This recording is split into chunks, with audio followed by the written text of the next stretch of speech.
Ray, who will be our final speaker today. And we have Fiona over here. Emma. Hey, Emma. Sorry, Emma, who will be our second last speaker today. Okay, and last but not least, Belinda is a wonderful speech pathologist who helps facilitate the lecture today as well. And we also have another one who's just finding a park. Oh. And she'll come in as well. Yeah, just, Rachel. Okay. All right, so I will hand over. Are you happy to talk into the microphone here? Or would you like a little? Is it fine? Yeah, just stand. All right. Yeah, that's fine. You don't have to be close. No, all right. Okay. That's nice. All right. Slowly. Yeah.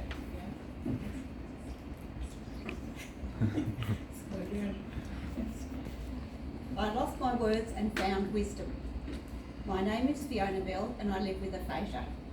In 2005, at 43 years old, I had a lot of seizures, very severe seizures, mostly caused by mozzie bite. As a result, I lost my words. Initially, I had global aphasia. I had difficulty understanding and spoke nonsense, and also lost the ability to spell and write. I initially put on a huge dose of steroids. I put on 23 kilos in 2 months before being diagnosed with central nervous system CNS vasculitis. The side effect is aphasia. I now live with Broca's and anomia. I've had 3 laps from my illness, CNS vasculitis. Every time my aphasia went backwards. So back to the beginning each time. I have stayed positive and worked hard on my speech. And I'm going to continue to improve my writing spelling again, thanks to my wonderful speeches. All my speeches are my heroes. Living with aphasia is hard work. When I'm tired or stressed, my speech is so much worse. Group situations such as sitting in a cafe and a party increases my confusion, with the background noise and cross conversations leaving me feel lost and feeling I'm in an isolated bubble. Watching TV is hard at times. Following the plot, the characters talk too fast to me to pick up what is being said. Luckily, TV is also visual, so I pick up some things from visual hints. I'm very lucky as I'm now able to read again. Throughout my life, I've loved reading novels, particularly novels. Just stop. Oh. Sorry, slight pause. Hi Annie, come down. Just come down.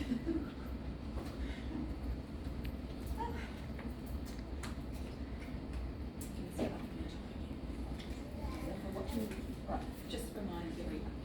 Right. So watching TV at times follows the plot. The characters talk to me fast to pick up what is being said. Luckily, TV is also visual, so I can pick up some things from visual hints. I'm very lucky as I am now able to read again. Throughout my life, I loved reading novels, particularly. I have found since acquired aphasia, I found some authors are better with simple language and stories. At times, at the moment, I'm following an author called Fiona McTosh. Who? Fiona McTosh. McIntosh. We practice that. That's aphasia. No, you put me off now. Sorry. Yeah. So she's an easy to read. Yeah. My background work is retail. We've owned 2 gift shops in Maitland and Newcastle for 11 years. As the manager, I counted the till and paid invoices. Suddenly, I lost the ability to count and recognise coins and notes. What a shock. These days, I tap with my bank card, so I don't need to fuss about using cash.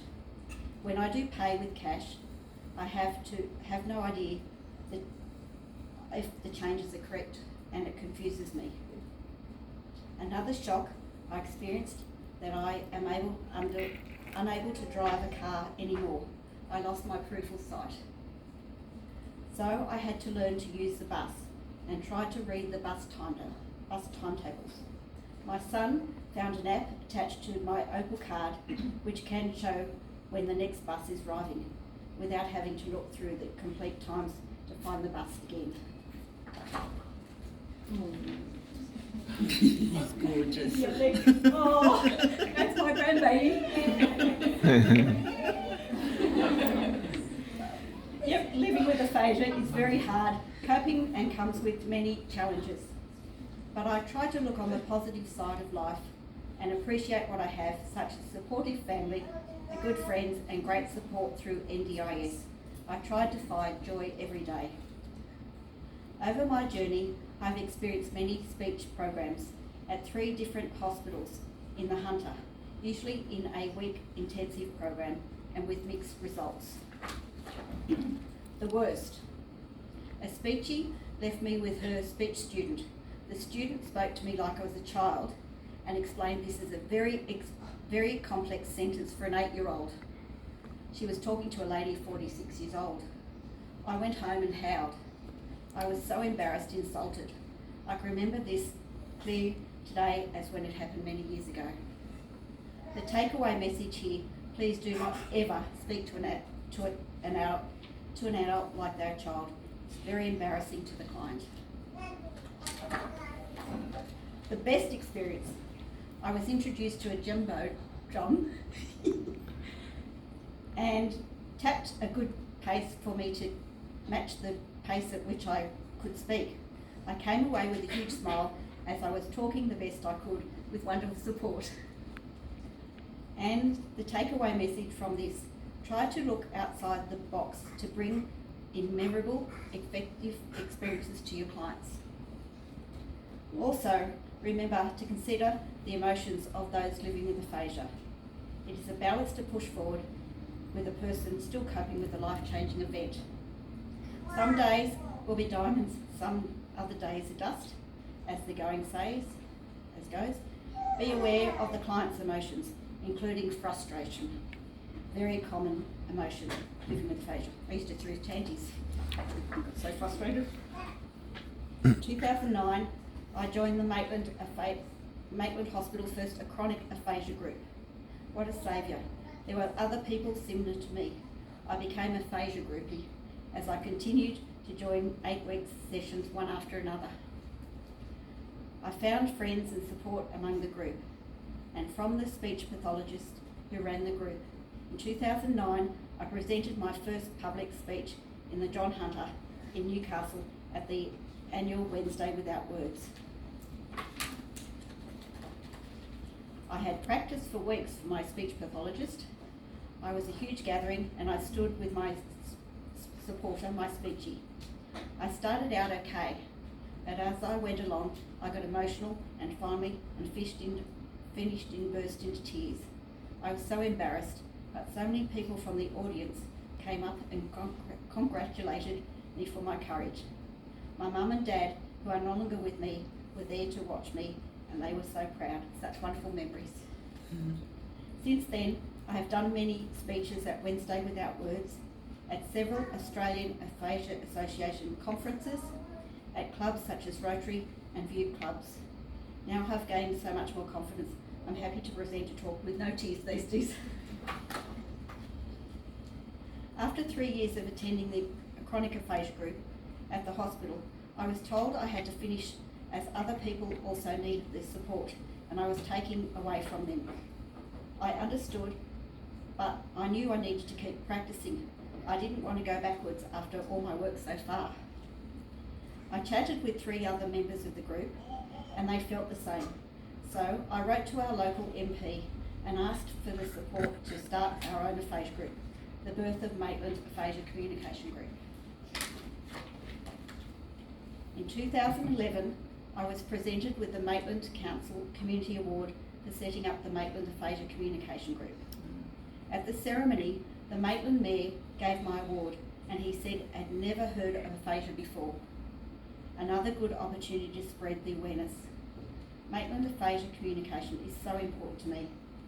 I feel like it's my goal to keep it going and I keep enjoying the meetings and planning activities for the entire group.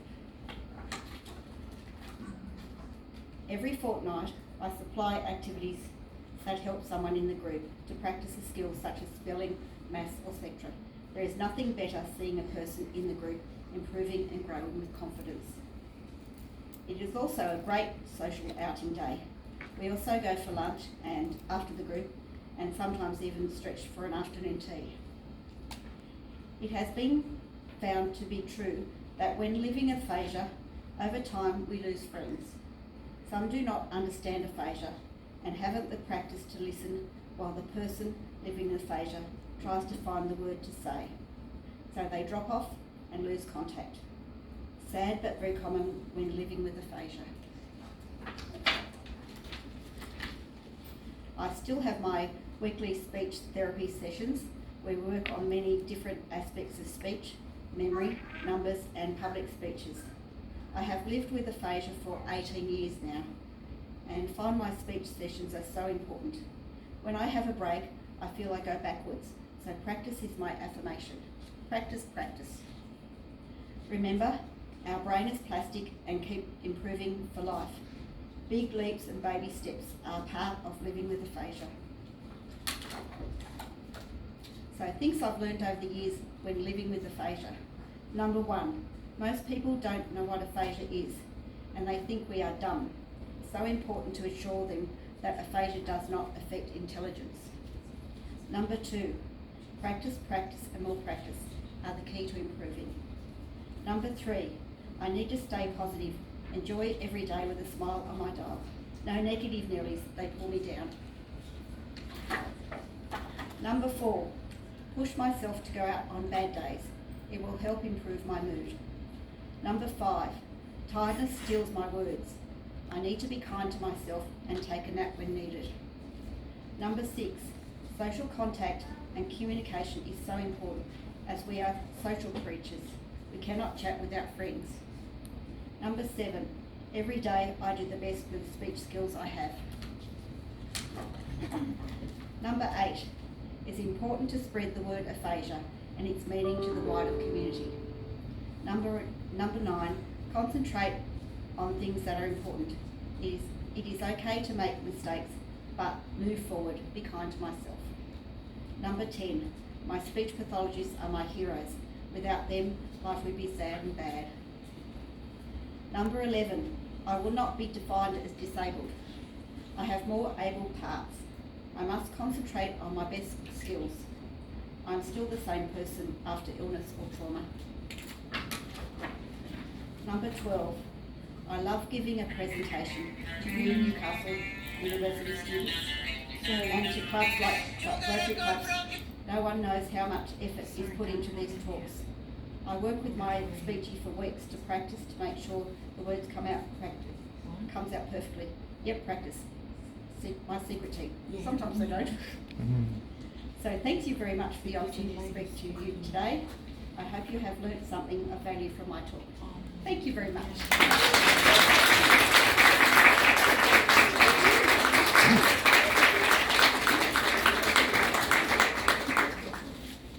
Thank you so much, Fiona. We might have questions at the end, if that's okay with everyone.